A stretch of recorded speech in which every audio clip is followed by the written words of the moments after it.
কোচবিহারে বিক্ষোভের মুখে রাজ্য বিধানসভার বিরোধী দলনেতা শুভেন্দু অধিকারী। নিউ কোচবিহার স্টেশন চত্বরে কালো পতাকা নিয়ে জমায়েত করেন তৃণমূল কর্মী সমর্থকরা।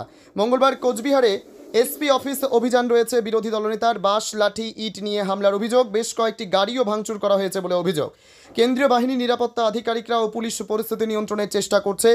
খাগড়াবাড়ির ওই রাস্তা দিয়েই আসার কথা নির্ধারিত ছিল শুভেন্দু অধিকারীর। সেই মোতাবেক প্রচুর পরিমাণ পুলিশ আগে থেকেই মোতায়েন ছিল এলাকায়, কিন্তু নির্দিষ্ট একটি সময়ের পর হঠাৎ করেই সেখানে বেশ কয়েকজন তৃণমূল কর্মী সমর্থক জড়ো হয়ে যান। শুভেন্দুর কনভয় যেতেই হামলা শুরু হয়। প্রথমে কালো পতাকা হাতে বিক্ষোভ, পরে ইট নিয়ে শুভেন্দুর কনভয়ে হামলা হয় বলে অভিযোগ। সংবাদ মাধ্যমের ক্যামেরায় ধরা পড়েছে সেই ছবি। পুলিশের বাঁশ, লাঠি নিয়ে একাধিক গাড়িতে ভাঙচুর চালানো হয় বলে অভিযোগ।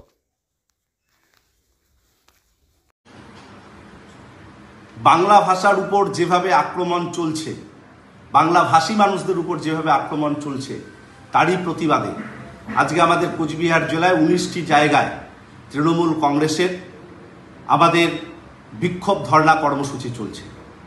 কোচবিহার 2 নং ব্লকের কোচবিহার শহরের ঢোকার মুখে খাগড়াবাড়িতে এইরকম একটি কর্মসূচি চলছিল। হঠাৎ যখন শুভেন্দু অধিকারীর কনভয় যায়, পুলিশ ব্যারিকেড রাস্তার দুপাশে ছিল। আমাদের তৃণমূল কংগ্রেস কর্মী সমর্থকরা শুভেন্দু বাবুকে দেখে জয় বাংলা ধ্বনি দিয়েছে। এটা স্বাভাবিক, কারণ তিনি জয় বাংলা ধ্বনি দিলে যেভাবে রিয়াক্ট করেছেন একজন কর্মী, আরামবাগের কর্মী কাছে গিয়ে, সেটা অনুপ্রীত ছিল।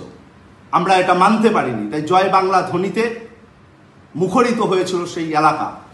এবং যেভাবে তিনি প্রতিনিয়ত কুড়েচুকর আক্রমণ করেন আমাদের নেত্রী মমতা বন্দ্যোপাধ্যায়, অধিনায়ক অভিষেক বন্দ্যোপাধ্যায়কে, প্রতিনিয়ত বিধানসভার লবিতে দাঁড়িয়ে যেভাবে বাংলা বিরোধিতায় সামিল হন, তার প্রতিবাদে আজকে সাধারণ মানুষ, তৃণমূল কংগ্রেসের কর্মী সমর্থকরা স্বতঃস্ফূর্তভাবে বিক্ষোভ প্রদর্শন করেছেন।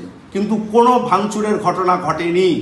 তৃণমূল কংগ্রেসের কোনো কর্মী ভাঙচুরের ঘটনার সঙ্গে জড়িয়ে নেই।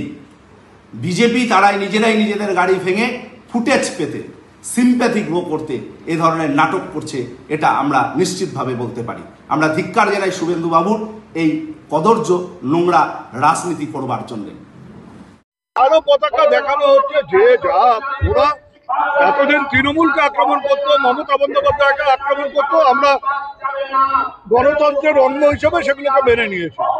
কিন্তু যখন বাংলা আক্রমণ হবে, বাঙালি আক্রমণ হবে, এমনকি আমার মুখের ভাষা, মাতৃভাষা, সেটা যখন আক্রান্ত হবে, আমরা তৃণমূলের কর্মীরা, শুধু তৃণমূলের কর্মী না, একজন বাঙালি হিসেবে আমি ঘরে বসে থাকতে পারি না। তাই রাস্তায় নেমে আমরা এই ধরনের মূর্খদের বিরুদ্ধে, যে ভাষায় রবীন্দ্রনাথ ঠাকুর কবিতা লিখে, গান লিখে নোবেল পেয়েছেন, যে ভাষায় কবিতা লিখে, গান লিখে নজরুল ইসলাম সাম্প্রদায়িক সম্প্রীতিকে শক্তিশালী করেছেন, চারণ কবি মুকুন্দ দাস এই ভাষায় গান লিখে, গান গেয়ে বাঙালিদেরকে স্বাধীনতা সংগ্রামে উদ্বুদ্ধ করেছে, সেই ভাষার অসম্মান কেউ মেনে নেবে। বিরোধী দলনেতার অভিযোগ যে তাদের বিধায়কদের উপরে হামলা করা হচ্ছে। কোথায় বিধায়কদের উপর হামলা হয়েছে আমার তো চোখে পড়েনি।